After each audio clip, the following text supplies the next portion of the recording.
Hi there everyone. Thank you so much for coming back to the channel.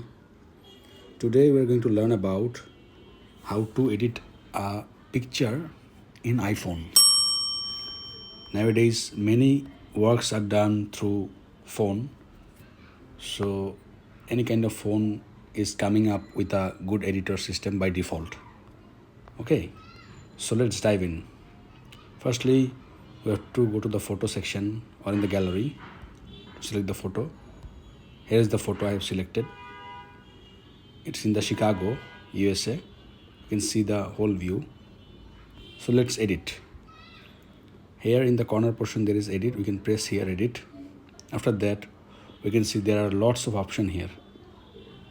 Okay. So let's change the contrast here.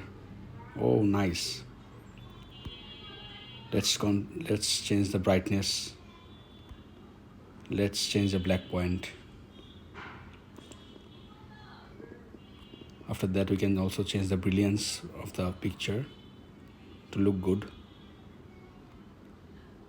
Okay, we can see the exposure is done on 8.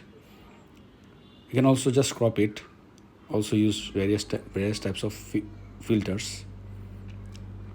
So I like the picture now. So after editing you can just press done. So the edit has been completed. You can see. I hope the video was helpful to you. See you in the next video. Thank you.